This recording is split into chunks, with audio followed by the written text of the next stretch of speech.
Halo Crash Troopers, setelah selesai merajai produk-produk untuk manusia, rupanya kini Cina berambisi membuat sesuatu di luar nalar manusia. Bayangin aja geng, mereka buat matahari dan bulan buatan. Gile, mau saingan sama Tuhan apa gimana ya? Ketika nyawa sudah diambil dari jasad suatu makhluk, tidak ada lagi yang dapat dilakukan untuk mengembalikannya kan? Tapi itu tidak berlaku bagi Cina loh. Beberapa tahun belakangan ini, ada hal di luar nalar yang dicanangkan oleh Cina, di mana negeri tirai bambu tersebut menjalankan proyek untuk menghidupkan kembali orang yang sudah mati. Metodenya adalah dengan membekukan badan manusia sampai nanti tiba saatnya teknologi dapat membangkitkan mereka kembali. Metodenya lazim disebut cryogenik dan tekniknya disebut cryonics. Beberapa lembaga mendalami bidang ini. Shandong Yinfeng Life Science Research Institute yang berlokasi di Jinan, Cina adalah salah satunya, di mana jenazah beberapa orang sudah disimpan dalam temperatur sangat rendah. Tubuh orang yang sudah meninggal disimpan dalam kontainer stainless steel yang mengandung nitrogen cair super dingin. Pemerintah Cina tidak hanya mengembangkan proyek membekukan tubuh. Pemerintah ingin bagaimana proyek ini bisa bermanfaat di semua area medis. Maka institusinya juga mengembangkan teknologi lain, misalnya transplantasi organ tubuh hingga pelekatan kembali bagian tubuh. Meskipun teknologi membangkitkan orang mati masih merupakan kemustahilan dan belum tentu pula jadi kenyataan, namun ilmuwan Cina tetap merasa optimis. Itu karena kemajuan di bidang medis menurut mereka sudah sangat pesat, gengs. Peneliti Cina, Han Jiankui, mengumumkan kelahiran sepasang bayi kembar hasil rekayasa genetik bernama Lulu dan Nana pada bulan November 2018. Two beautiful little Chinese girls named Lulu and Nana came crying into the world as healthy as any other babies a few weeks ago. Meski tidak memperlihatkan kepada publik wujud asli dari dua bayi kembar tersebut, Jiankui mengklaim ada serangkaian instruksi genetik yang penting bagi fungsi sistem imun. Mutasi terhadap gen yang dinamakan CCR5 itu pada dasarnya memberikan daya tahan terhadap HIV. Gelombang kecaman dari komunitas sains, baik di Cina maupun seluruh dunia, langsung kuat menghantam. Pemerintah Cina memerintahkan penyelidikan kepolisian terhadap Jiankui dan memerintahkan agar penelitiannya dihentikan. Rekayasa genetika merupakan teknologi yang diperkirakan bisa membantu menghindari penyakit turunan dengan menghapus atau mengubah kode genetika bermasalah pada embrio. Konsekuensi penuh atas bayi hasil rekayasa genetika masih belum jelas, akan tetapi dampaknya dapat bersifat permanen. Jika bayi-bayi itu tumbuh dewasa dan kelak memiliki keturunan, modifikasi genetik apapun yang mereka miliki dapat menurun ke generasi-generasi berikutnya. Hal itu kemungkinan dapat memulai terjadinya perubahan jangka panjang terhadap ras manusia. Bendungan terbesar di dunia ternyata ada di Cina. Namanya adalah Three Gorges Dam atau Bendungan Tiga Ngarai yang dibangun dengan dana setara 214 triliun rupiah. Bendungan ini disebut membentang sepanjang 600 km dan sebelumnya harus memindahkan 1,4 juta penduduknya. Para ilmuwan menyebut bahwa bendungan ini adalah satu dari sekian proyek Cina yang kontroversial.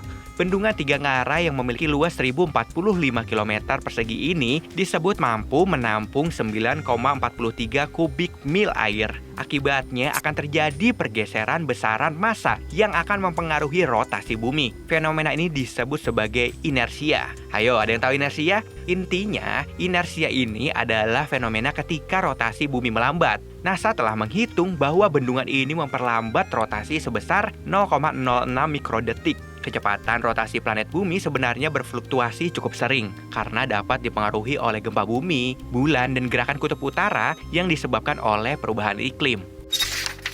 Ilmuwan Cina berhasil menciptakan cloning monyet hidup dengan gen khusus yang telah mereka edit pada Januari 2018 lalu. Mungkin terdengar sangat ajaib ya gengs, di mana manusia bisa menciptakan makhluk hidup dengan bantuan teknologi. Namun di baliknya ada fakta mengerikan yang membuat penelitian ini bisa dikatakan kejam. Proses yang dilakukan para ilmuwan Cina untuk mendapatkan dua monyet bernama Zhongzhong dan Huahua tersebut yaitu melalui pertukaran DNA. Para ilmuwan Cina melakukan proses yang disebut dengan transfer nuklir sel somatik.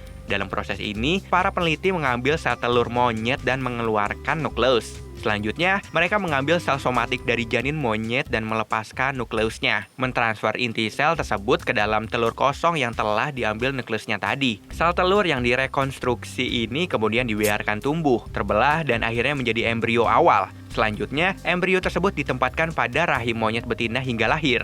Penelitian yang dilakukan di Chinese Academy of Science Institute of Neuroscience bertujuan membuat populasi monyet. Tetapi yang mereka ciptakan adalah populasi monyet yang sakit untuk pengujian hewan dan mempelajari penyakit manusia. Mereka menghilangkan gen BMAL1 yang digunakan untuk mengendalikan ritme sirkadian manusia untuk setiap monyet yang diciptakan. Tujuan lain menciptakan monyet cloning ini yaitu untuk mempelajari kecemasan dan depresi terkait tidur, serta skizofrenia.